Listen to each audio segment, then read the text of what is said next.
I would like to know a little more about the Ahmadi sect, because I only know that they believe that your Prophet Muhammad is not the last prophet to come.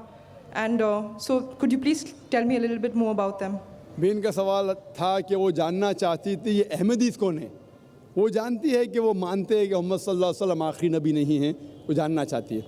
احمدی ایک ایسا فرقہ ہے جو کہتا ہے کہ محمد صلی اللہ علیہ وسلم آخری رسول نہیں ہیں. قرآن کی آیت صاف کہتی ہے, سورہ احزاب کی سورہ نمبر 33 آیت نمبر 40 میں, ما کان محمد ابا احد من رجالکم ولکن رسول اللہ و خاتم النبیین وکان اللہ بکل شیء علیما. محمد صلی اللہ علیہ وسلم آپ میں سے کسی کے بھی والد نہیں ہیں, اور وہ اللہ کے رسول ہے, اور وہ خاتم النبیین ہیں. اللہ سب سے زیادہ علم رکھتا ہے. اس سے معلوم پڑتا ہے کہ محمد صلی اللہ علیہ وسلم رسول تھے اور آخری نبی تھے. لیکن نبی اور رسول کے درمیان فرق ہے کہ نبی اللہ کے بھیجے ہوئے نبی ہوتے, انگلش میں کہیں گے پروفٹ. رسول وہ نبی ہے جس کے پاس رسالت بھی آ چکی ہے, جس کے پاس رسالت بھی آ چکی. That prophet who has been given a message, he is called as a messenger. لیکن جب اللہ فرماتے ہیں کہ آخری نبی, اس کا مطلب آخری رسول بھی, کیونکہ رسول ہونے کے لیے نبی ہونا ضروری ہے. لیکن ہر نبی رسول نہیں ہے, ہر رسول نبی ہے. تو اگر اللہ فرماتے آخری نبی تو اس کا مطلب آخری رسول بھی. لیکن احمدی لوگ, قادیانی لوگ کہتے نہیں نہیں, نبی کا مطلب جس کے پاس رسالت آئی, پیغام آیا. رسول مطلب جس کے پاس پیغام نہیں آیا. تو ایک رسول کی جس کے پاس پیغام نہیں آیا وہ آنے والے ہیں. اور کہتے مرزا غلام قادیان وہ رسول ہے, جو بالکل غلط ترجمہ ہے. وہ نبی اور رسول کو الٹ پلٹ کرتے, دے give different meaning for both. تو انہوں غلط معنی لے کے کہتے ہیں کہ قرآن میں لکھا ہے کہ اللہ کے رسول آخری نبی ہے. نبی مطلب اونچا درجہ ہے, رسول نیچے آتا ہے, اس لیے رسول آ سکتے ہیں. غلط ترجمہ کرتے اور کہتے کہ مرزا غلام احمد محمد صلی اللہ علیہ وسلم کے بعد بھی رسول آئیں گے. ان میں سے ایک ہے مرزا غلام احمد قادیان, جو کفر ہے. کفر مطلب جو اسلام کے خلاف ہے, قرآن کے خلاف ہے, اللہ کے رسول کے خلاف ہے. That's the reason I say they are deviated. وہ صحیح مسلمان نہیں ہیں. جو بھی کوئی کہتا ہے کہ اللہ کے رسول محمد صلی اللہ علیہ وسلم آخری نبی آخری رسول نہیں ہے, they are doing کفر, وہ مسلم ہو نہیں سکتے. ان کا سوال ہے کہ جس طرح سے ہم بت پرستی کرتے ہیں, آپ بھی مکہ شریف میں اینٹوں کی دیوار کی بت پرستی ہی تو کرتے ہیں. بہن نے بہت عام سوال پوچھا ہے کہ آپ جب بولتے ہیں اسلام میں بت پرستی حرام ہے, تو آپ مکہ میں جب جاتے ہیں, مکہ میں بھی آپ سنگ اسود کالے پتھر کو یا اینٹ کو پوجا کرتے, تو کیا فرق ہے؟ سوال اچھا ہے, عام ہے. اس کا جواب ہے کہ اسلام میں کوئی بھی کعبہ کی عبادت نہیں کرتا, نہ سنگ اسود کی کرتا ہے. کعبہ ہمارے لیے قبلہ ہے, ایک دشا ہے. ہم جب نماز پڑھتے ہیں ہم مانتے ہیں ان کانگریگیشن, جماعت میں. اگر یہاں نماز پڑھنے کا ہے تو کوئی کہیں گا دکشن کی طرف دیکھو, کوئی کہیں گا شمال کی طرف, کوئی کہیں گا پورب, کوئی کہیں گا پچھم, کس طرف دیکھے. تو اسلام میں جماعت کے لیے ہم دیکھتے ہیں کعبہ کی طرف. قرآن کی آیت ہے سورہ بقرہ کی سورہ نمبر 2 آیت نمبر 144 میں کہ جہاں بھی نماز پڑھو قبلہ کی طرف, قبلہ ہے کعبہ. اور آپ اگر نارتھ میں رہ رہے تو آپ ساؤتھ کی طرف دیکھ کے نماز پڑھیے, ساؤتھ میں رہ رہے تو نارتھ کی طرف, ایسٹ میں تو ویسٹ میں, ویسٹ کی طرف رہتے تو ایسٹ میں. کعبہ کی طرف دشا ہے صرف. اور سب سے پہلے مسلمانوں نے ورلڈ میپ بنائے تھے, الادروسی ان 1154. اس وقت جب مسلمانوں نے ورلڈ میپ بنائی تو ساؤتھ پول اوپر تھا, نارتھ پول نیچے, کعبہ بیچ میں تھا. اس کے بعد ویسٹرن کارٹوگرافرز آئے, مغربی کارٹوگرافرز آئے, میپ کو الٹا کیا, نارتھ پول ٹاپ, ساؤتھ پول ڈاؤن. اس کے بعد بھی الحمدللہ کعبہ بیچ میں ہے. ہم جب مکہ جاتے ہیں عمرہ یا حج کے دوران طواف کرتے ہیں, سرکم ایمبولیشن راؤنڈ دا کعبہ, کعبہ کے گول گھومتے ہیں, کیونکہ وہ اللہ کا حکم ہے, ہمارے رسول کا حکم ہے. اور ایک وجہ میرے دماغ میں آتی ہے کہ ہر دائرے کا, ہر سرکل کا ایک ہی سینٹر ہے. اس کے معنی اللہ ایک ہے, خدا ایک ہے. اور دوسرے خلیفہ کا کہنا ہے, حضرت عمر رضی اللہ عنہ کا, صحیح بخاری کی حدیث ہے, جلد نمبر 2 کتاب الحج, باب نمبر 56 حدیث نمبر 675 675. اس حدیث میں حضرت عمر رضی اللہ عنہ کہتے ہیں کہ میں اس کالے پتھر کو چوم رہا ہوں کیونکہ میں نے میرے رسول کو چومتے دیکھا, ورنہ یہ کالا پتھر نہ مجھے کوئی نقصان پہنچا سکتا ہے نہ کوئی فائدہ. یہ کہنا کہ کالا پتھر نہ نقصان پہنچا سکتا ہے نہ فائدہ، یہ ثبوت ہے کہ ہم بت پرستی کرتے ہی نہیں۔ اس کے علاوہ محمد صلی اللہ علیہ وسلم کے دور میں صحابہ کعبہ پہ چڑھ کے اذان دیتے تھے۔ کوئی بھی بت پرستی کرنے والا جس بت کی وہ پوجا کرتا ہے اس بت پہ چڑھے گا؟ بالکل نہیں۔ تو یہ ثبوت ہے کہ کبھی بھی مسلمان کعبہ کو پوچھتے نہیں۔ بھائی صاحب کا دو سوال ہے۔ پہلے سوال کیا کہ اہل حدیث کہتے ہیں کہ اسلام میں صرف دو ہی فیسٹیول ہے، دو ہی تہوار ہے، عید الفطر رمضان عید اور عید الاضحیٰ بقرعید۔ کیا صحیح ہے؟ قرآن اور حدیث کی روشنی میں صرف دو ہی تہوار ہے، دو عیدیں نہیں بول سکتے۔ ایک ہے عید الفطر جو رمضان مہینے کے بعد آتی ہے نیا چاند دکھنے کے بعد، اسی طریقے سے عید الاضحیٰ چاند دکھنے کے 10ویں تاریخ کو آتی ہے۔ یہ دو ہی تہوار ہے۔ اس کے بعد جتنے بھی تہوار ہے وہ کلچرل ہے، depending upon the country and the area, but Islam میں قرآن حدیث کی روشنی میں صرف دو تہوار ہے۔ آپ کا دوسرا سوال کہ اسلام میں انٹرسٹ ربا لینا دینا حرام ہے، اور اگر حرام ہے تو آج کی دنیا میں ایک انسان کیسے رہ سکتا ہے، کیسے جی سکتا ہے؟ قرآن میں تقریباً 8 جگہ ذکر آتا ہے ربا کا، اور کئی جگہ کہا گیا حرام ہے، اور خصوصاً سورہ بقرہ میں سورہ نمبر 2 آیت نمبر 278 اور 279 میں اللہ تعالیٰ فرماتے ہیں کہ if you give up not your demands of riba take notice of a vow from Allah and his Rasul۔ اگر آپ ربا کو نہیں چھوڑیں گے تو اللہ اور رسول آپ کے ساتھ جنگ کریں گے۔ یعنی ربا لینا حرام ہے۔ کیوں حرام ہے؟ آپ میری تقریر سنیے۔ انٹرسٹ فی اکانومی پروملگیٹڈ بائی دی قرآن۔ آپ کہتے ہیں کہ آج کی تاریخ میں، آج کے معاشرے میں کیا ربا کے بنا انسان جی سکتا ہے؟ میں جی رہا ہوں آپ کے سامنے، میں ربا لیتا بھی نہیں دیتا بھی نہیں، سخت خلاف ہوں۔ ارے بھائی آپ بولے انسان کو دنیا میں انٹرسٹ کے بنا لینا پاسبل ہے؟ میں نہیں لے رہا ہوں، اور الحمدللہ کئی مسلمان نہیں لیتے۔ میں یہ بھی جانتا ہوں کئی مسلمان لیتے وہ حرام کرتے۔ ربا لینا اور دینا، taking interest and giving interest is حرام۔ It is one of the biggest sin in Islam. Interest is prohibited, riba is haram. For more details, refer to my video cassette, Interest Free Economy promulgated by the Global Square. My question is, in previous day, I read in newspaper, then one person in sleeping mood giving divorce to his wife is right or wrong? And what is the validity of this type of divorce? When he was sleeping, he tell talaq, talaq, talaq, and giving divorce to his wife. بھائی صاحب سوال پوچھے کہ ابھی انہیں paper میں پڑھا کہ ایک آدمی نے نیند کے اندر اپنے بیوی کو طلاق طلاق طلاق کہا۔ اگر کوئی نیند کے اندر طلاق طلاق طلاق کہتا ہے تو کیا طلاق ہو جاتی ہے؟ طلاق ہونے کے کافی شرائط ہے، بہت سے ہے، وقت نہیں ہے۔ لیکن اگر کوئی بنا ہوش میں نہیں ہے، چاہے وہ شراب کی حالت میں ہے چاہے وہ نیند میں ہے، اگر طلاق کہتا ہے تو طلاق نہیں ہوتی، چاہے نیند میں ہو یا شراب کی حالت میں۔ شراب کی حالت میں بھی آدمی کا ہوش نہیں رہتا ہے، یا نیند کے اندر ہے، نیند میں سے اٹھا طلاق طلاق بولا تو طلاق ہوتی ہی نہیں، اسے ہوش میں ہونا چاہیے۔ اور طلاق کے کافی شرائط ہے۔ طلاق کے پہلے قرآن میں اللہ تعالیٰ فرماتے ہیں کہ آپ میاں بیوی کے اگر کچھ پرابلم ہوتا ہے تو آپس میں بیٹھ کے بات کرو۔ اگر بیوی نے زیادہ نمک ڈالے اور طلاق طلاق طلاق بولنا یہ تو ہے نہیں، بیوی کو بولو نمک کم چاہیے مجھے کھانے میں۔ تو قرآن و حدیث میں آتا ہے کہ پہلے میاں بیوی بیٹھ کے بات کرنا چاہیے، اور بات اگر نہیں سلجھتی ہے تو قرآن مجید میں سورہ نساء میں سورہ نمبر 4 آیت نمبر 35 میں اللہ تعالیٰ کہتے ہیں کہ appoint arbiter from both the sides, مطلب ایک آدمی کو، بڑے آدمی کو لے کے آؤ بیوی کی طرف سے، ایک بڑے آدمی کو لے کے آؤ شوہر کی طرف سے، بیٹھ کے سمجھوتا کرو اور معاملہ حل کرو۔ پھر اگر نہیں ہوتا ہے تو it takes a long time, اور پھر طریقہ اور ڈیٹیل اگر آپ چاہتے تو میں بول سکتا ہوں۔ اور وہ غصے میں نہیں دینا چاہیے، نشے کی حالت میں دینا چاہیے، ہوش میں دینا چاہیے، کافی شرائط ہے۔ وہ بیوی حیض میں نہیں ہونا چاہیے، she should not having menstrual period, بہت سے شرائط ہے۔ یہ شرائط ہونے کے بعد پھر طلاق ہوتی ہے، اس کا عدہ پیریڈ ہے 3 مہینے کا، اور کافی پروسیجر ہے۔ لیکن آپ کا مین سوال تھا اگر نیند کی حالت میں کوئی طلاق دیتا ہے تو طلاق نہیں ہوتی ہے۔ Thank you, sir. Why is it important for a woman to marry a third party if she wants to go back to her first husband after her first husband has given her talaq? بھائی صاحب کا سوال تھا کہ ضروری کیوں ہے کہ اگر ایک عورت اپنے شوہر کے ساتھ طلاق ہو جاتا ہے تو اسے دوسرے سے تھرڈ پارٹی سے شادی کرنا ضروری کیوں ہے پہلے شوہر سے واپس کرنے کے لیے؟ یہ سوال ہے۔ سوال ابھی دوہرایا، جواب دے رہا ہوں میں۔ یہ لوگوں کو غلط فہمی ہے کہ اگر میاں بیوی کا طلاق ہوتا ہے اور اگر وہ پھر سے شادی کرنا چاہتے ہیں، یہ غلط فہمی ہے لوگوں کی کہ اس کو تیسرے سے شادی کرنا فرض ہے۔ قرآن میں صاف طور پہ لکھا ہوا ہے سورہ بقرہ میں سورہ نمبر 2 آیت نمبر 228 سے لے کے 242 تک طلاق کا پورا ڈیٹیل دیا گیا ہے، کس طریقے سے طلاق دیا جاتا ہے۔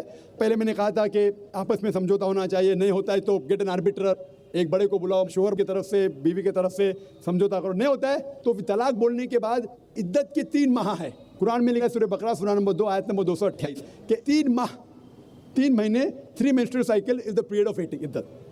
3 مہینے کے بعد the divorce is completed.